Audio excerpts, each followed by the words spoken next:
Hi, Yellow Springs. It's Max Chrome here to speak to you about the planned unit development, or PUD, that is proposed on the south side of town. I'm making this presentation to show that the application doesn't meet our code. First, it doesn't meet the qualifying conditions that are laid out in our code because a PUD must achieve at least 3 recognizable benefits, and I'll talk a little bit later about how it does not do that. The application also doesn't follow our comprehensive plan because it doesn't follow the comprehensive land use map, and I'll show you that as well. Lastly, it ignores the established character of the hill plat, which is contrary to our code.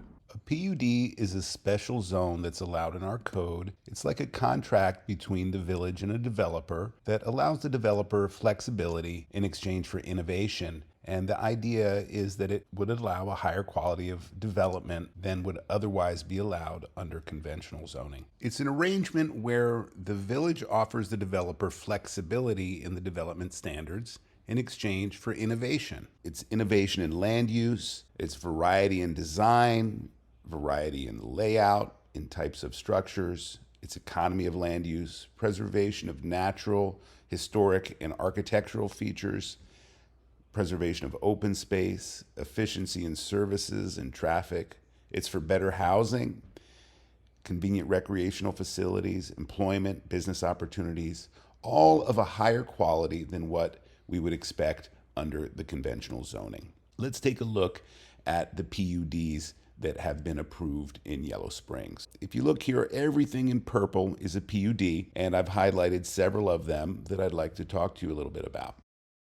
Here's a satellite image of Dayton Street where you can see Cresco Labs and MVECA, which are 2 uses that aren't ordinarily contemplated in a zoning code. A PUD allows them to exist in town. You have Millworks, which is also a PUD, has retail, manufacturing, and industrial uses all on one site, which is allowable through the PUD. You have Park Meadows that has flexibility in the zoning standards where you can build custom homes. Lawson Place, which has small studio-style dwellings that are close together, very dense, very affordable, so that's very appropriate for town. My personal favorite is Thistle Creek. I like this one because of how they creatively looked at the planning regulations in terms of setbacks and street widths and things like that. It allowed them a really cool, funky layout, higher density, more affordability. How do you qualify for a PUD?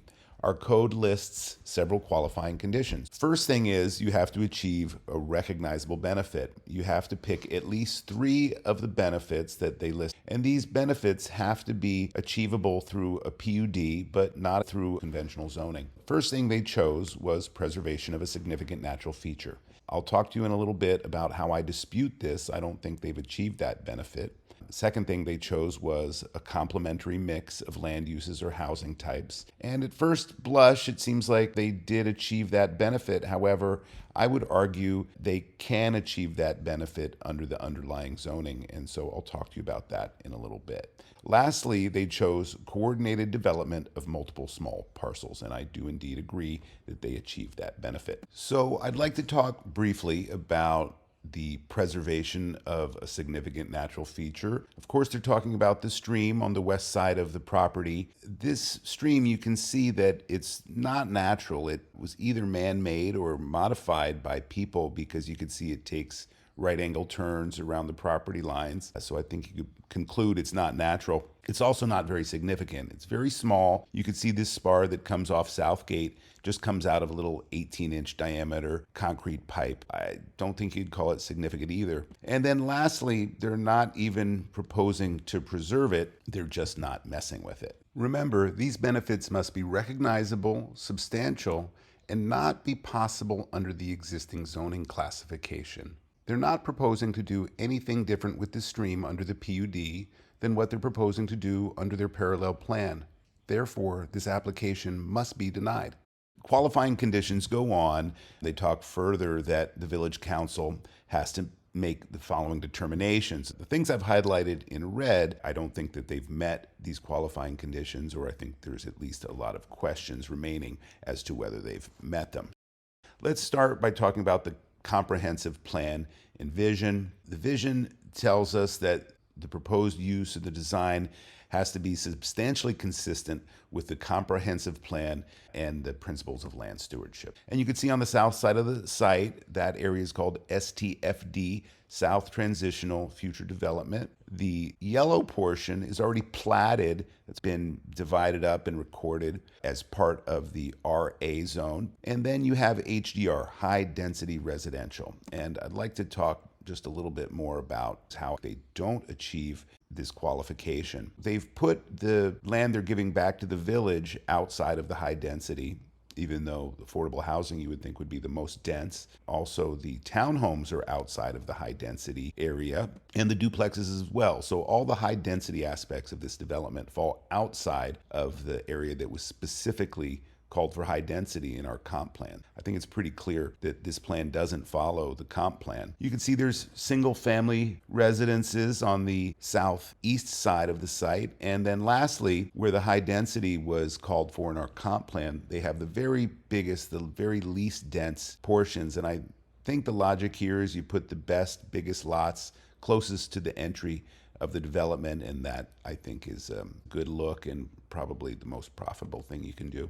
It's clear they put the least dense housing where the comprehensive plan calls for high density residential, and it's clear that they've put the high density development in the place where the comp plan calls for low density residential. This application is not following the guidelines set out in the comprehensive land use map, and therefore it must be denied. The vision goes on to talk about the environment. So this is a satellite image here that I've just brought up. And there's a particular area on this site that I think is important to discuss. It's this wooded area I've circled here. It's a potential bat habitat. We don't know if there are bats there or not, but we'd have to do a survey to check that out. Also, it's the site of the former garbage dump. You can see in this old satellite image from the 70s pointing out exactly where the dump is. And all that material is still there. I remember the day the bulldozers showed up and covered all that up with earth. Unfortunately, the Phase 1 environmental assessment missed this fact, so further investigation should be required. These are some comments from respondents in our comprehensive plan. These were in the margin, talking about the various values Yellow Springers have in reaching our development goals. And I think one that really resonates with me is how we develop is as important as where we develop. I think to achieve consistency with this value, we need to require a Phase 2 environmental assessment. That would allow us to determine whether there's a bat habitat there or not. It would allow us to tell if there's any cleanup required from the dump. So let's move on to the next qualifying condition, architecture. This condition talks about building forms, etc., will be harmonious and visually integrated. It also states future development will take on a village character. So that's as opposed to a city, suburban, or rural character. What I'd like to point out here is that this particular development has segregated the various housing types into different quadrants. That is really not a village kind of character. A village character has things all jumbled up and mixed up and isn't segregated out by housing type. That's much more of a city or suburban style of neighborhood design. If the neighborhood design doesn't achieve a village character, the PUD application should be denied. Continuing with architecture, these are the duplexes and the townhomes that are proposed, and this is the main innovation that the developer is trading for flexibility. So they're giving us housing types hopefully to appeal to a broader range of people, different price points for home ownership. I think it will achieve that goal. However, you still have to meet the basic requirements of a PUD. You could still do this type of development on the high density portion of the site that's called for in the comp plan without having to have a PUD. So let's talk a little bit about the houses planned here. You can see the various housing types. These are really all of the same style. It's sort of like a kit of parts that you use to put them together, but they're all very much the same kind of architectural look. That's not very much of a village character either. This is a rendering from another semi-custom development. You can see that there are a lot of different traditional forms houses can take. They don't all have to look exactly the same. So if we want to achieve a village character, we're going to need to require a little more variety from the developer. So the last qualifying condition that I highlighted and that I'd like to dispute is traffic. The Code calls for the PUD to provide safe and efficient vehicular movement and also to employ traffic calming techniques.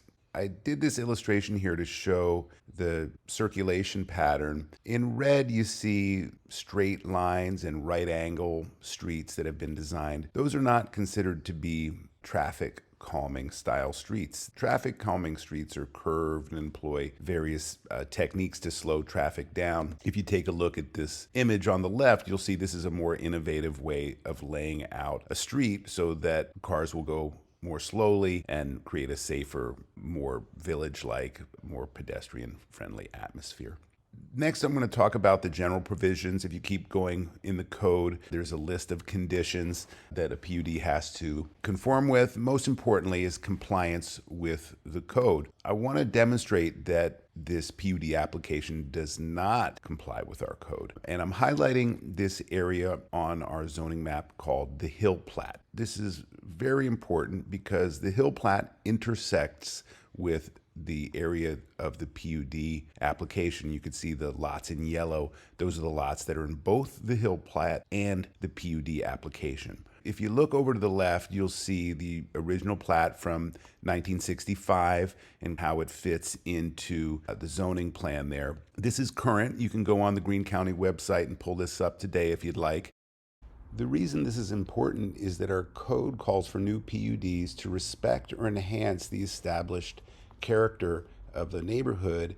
And you can see by where they've placed the donated land in the townhomes, it completely ignores the established layout of the Hill Plat. Let's take a quick look at the parallel plan. The parallel plan is a design alternative under conventional zoning that is basically an RA development. So these are all single family lots the way this is designed. You can see it's also in conflict with the Hill Plat. You can see the yellow lots there and how it conflicts with the red lines in their parallel plan, showing you that this parallel plan actually doesn't conform. The other reason the parallel plan doesn't conform is there's an existing PUD on this site, and our code calls for changes in the PUD to be approved in the same manner as the original development. In other words, this would need to be amended, rezoned through the village in order to be replatted. You can't replat a PUD, particularly one that does not have a development agreement in place. So there's really nothing that can be built on that area without rezoning or amending the PUD, which would give the village negotiation power, for example, if they wanted to rezone it or amend the PUD such that it could contain high density housing. And that's another reason I argue that the PUD shouldn't be approved, is because really the basic function of it could happen under the underlying zoning in that manner. This is what has been proposed. You can see that the vibe of the houses are all very much the same. This is right off of the developer's website, and you can see there are some differences in the various house designs. Some have a brick facade, some have a stone facade, some have a siding facade, some have a little dormer window. There's a couple little different treatments to the garages, but it's essentially a kit of parts. They basically feel the same. This is not a village atmosphere. This is much more of a suburban atmosphere. This is not an innovative design. It doesn't protect the environment as our land stewardship principles call for. And it's certainly not in line with our vision, our comp plan, and even our planning ordinance itself.